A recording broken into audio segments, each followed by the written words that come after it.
కాపు జాతికి ఎటువంటి సందేశం ఇచ్చారో తెలుసుకోండి. ఇవాళ కాపులకి ఏ విధంగా అండగా నిలబడుతున్నారనేది తెలుసుకోండి. అట్లాంటిది ఇవాళ కేవలం మీరు కాపు నాయకులకి కాపు వస్తున్నారంటే మీ నీతి రాజకీయాలు ఏంటంటే ఆంధ్ర రాష్ట్ర ప్రజలకు అర్థమవుతుంది. ఆ రోజు పవన్ కళ్యాణ్ గారు అన్నది కాపు సోదరులందరూ ఒక తాటి మీదకి వచ్చి పెద్దన్న పత్రం తీసుకోవాలి దేశ రాజకీయాల్లో అన్న మాట మీరు మర్చిపోతున్నారు. ఊడిగం చేస్తున్నామని మాట్లాడుతున్నారా? ఎవరికి ఊడిగం చేస్తున్నారు? కన్న తండ్రికి కూడా దగ్గర పెట్టుకుని మాట్లాడు. నాని గారి కాలి కోటికి సరిపోను. నాని గారి కాలి కోటికి సరిపోను. ఏం మాట్లాడుతున్నావు నువ్వు? ఒళ్ళు దగ్గర పెట్టుకుని మాట్లాడు. నాని గారి కాలి కోటికి సరిపోను. నీ బతుకంటే నువ్వేంటి? ఏం మాట్లాడుతున్నావు నువ్వు? ఏం మాట్లాడుతున్నావు నువ్వు? నీ బ్రతికేంటి? నాని గారికి కాలి కోటికి సరిపోతావు నువ్వు? నాని గారి స్థాయి అంటే నువ్వేంటి? నాని గారి స్థాయి అంటే నువ్వేంటి? సిగ్గు లేకుండా మాట్లాడుతున్నావా? సిగ్గు లేకుండా మాట్లాడుతున్నావు నువ్వు మళ్ళీ. నువ్వు మళ్ళీ సిగ్గు లేకుండా నువ్వు మళ్ళీ జనసేన అధికార ప్రతినిధివి.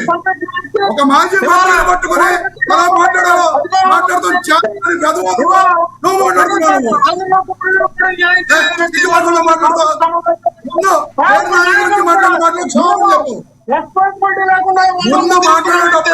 రమేష్ గారు మీకు ఇస్తా ఆగండి.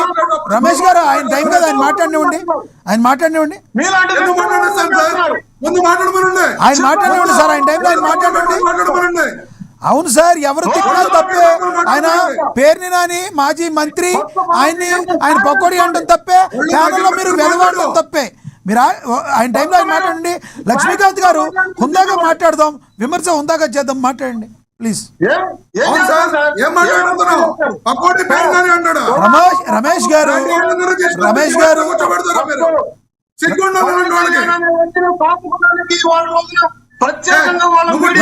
ఆగండి. రమేష్ గారు మీకు ఏదైనా అభ్యంతరం ఉంటే మీ టైంలో మీరు చెప్పండి. ఆయన తప్పుగా మాట్లాడితే నేను ఆపాను కదా, మీరు మధ్యలో మీ ఇద్దరు మాట్లాడితే అర్థం రైట్ మీరు మాట్లాడివ్వాలి కదా. ఆయన వాయిస్ బయటికి రానివ్వరా? ఆయన వాయిస్ బయటికి రానివ్వండి. ఆయన దగ్గర సిగ్నల్ తక్కువ ఉంది, మాట్లాడినివ్వండి. ఎస్ లక్ష్మీకాంత్ గారు కంటిన్యూ చేయండి. సార్, ప్రాంతాలు కులాలు ఇట్లాంటి మతాలు అన్ని కలిసి ఉండాలని ఉద్దేశంతో వాళ్ళ రోజులు మేము రాజకీయాల్లో ఉన్నాం.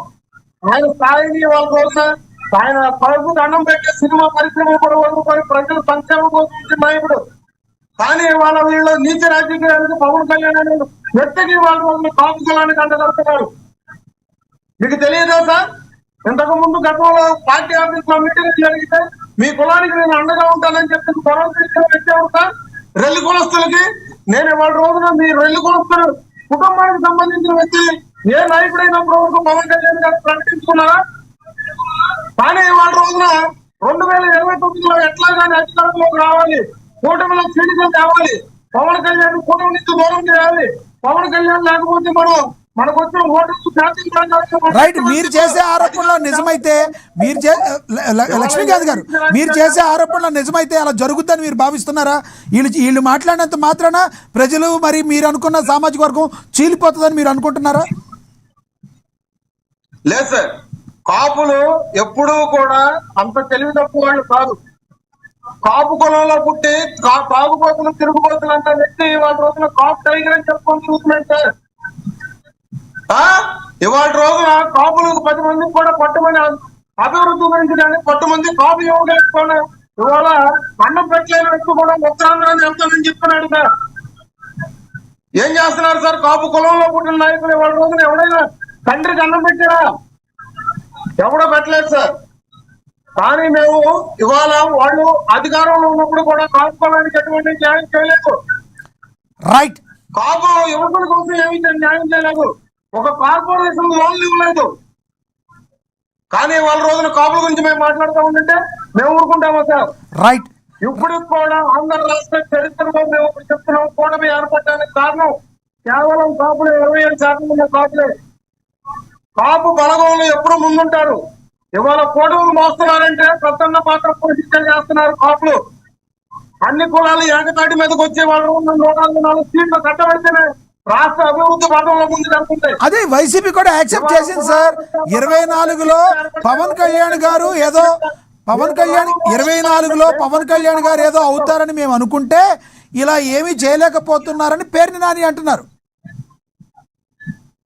నేను అదే సార్ నేను చెప్తున్నా, ఫస్ట్ రాజకీయ పరిజ్ఞానం తెలుసుకొని మాట్లాడమనండి.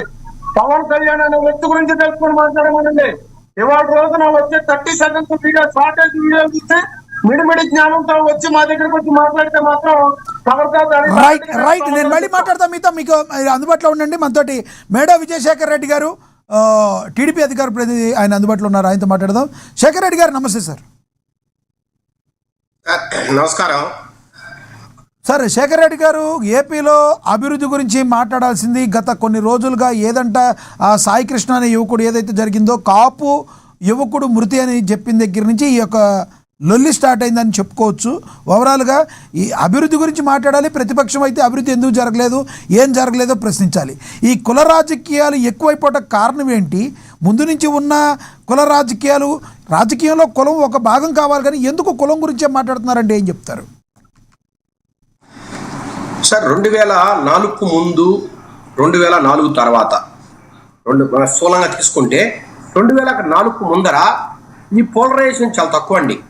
అంటే రాజశేఖర్ రెడ్డి సీఎం కావడం కోసము రెడ్లందరినీ పోలరైజ్ చేయడానికి ట్రై చేయడం కావచ్చు, లేదంటే కాపులను ఎవరైతే ఆ రోజు తెలుగుదేశం పార్టీకి అగెన్స్ట్ ఉన్న కాపులందరినీ పోలరైజ్ చేయడానికి ట్రై చేయడం కావచ్చు. అట్లాగే సార్ ఈ మన మాల సామాజిక వర్గాన్ని, అంటే క్రిస్టియన్స్ మరీ ముఖ్యంగా ఆ సామాజిక వర్గంలో ఉన్న క్రిస్టియన్స్ అందరినీ ఏకం కావడానికి ట్రై చేయొచ్చు. ఇట్లా రకరకాలుగా. అట్లాగే ముస్లింలకు 4% రిజర్వేషన్ ఇస్తామని చెప్పి అట్లా వాళ్ళను కొంత పోలరైజ్ చేయడానికి ట్రై చేయొచ్చు. అంటే ముస్లింస్ ముందు నుంచి కూడా కొంత కాంగ్రెస్ పార్టీకి ఫేవర్ కాబట్టి వాళ్ళందరినీ తన వైపు తిప్పుకొని 4% రిజర్వేషన్ ఇస్తాం కాబట్టి మీరందరూ కూడా ఏకమొత్తంగా నాకు సపోర్ట్ చేయండి, నేను సీఎం అవుతానని ఆ రోజు రకరకాలుగా రాజశేఖర్ రెడ్డి 2004 ముందర ఒక కాంగ్రెస్ పార్టీ నేతగా రకరకాల విన్యాసాలు చేసి కొంత కులాల మధ్య చిచ్చు పెట్టడానికి కావచ్చు, కులాల సమీకరణలు చేయడానికి కావచ్చు మొట్టమొదటిగా బీజం పడింది ఆ రోజే.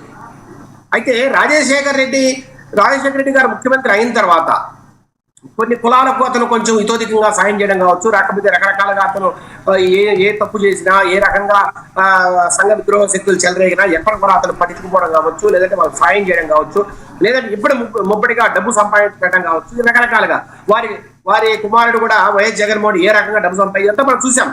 ఇట్లా పోతే సార్ 2009కి ముందర కాపు కులానికి కావచ్చు, కాపు సామాజిక వర్గానికి, అంటే కాపులు అట్లా కోస్తా జిల్లాల్లో కాపులు అంటారు, ఉత్తరాంధ్రలో కాపులు అనొచ్చు, లేదంటే ఇక్కడ రాయలసీమలో బలిజీలు అంటారు.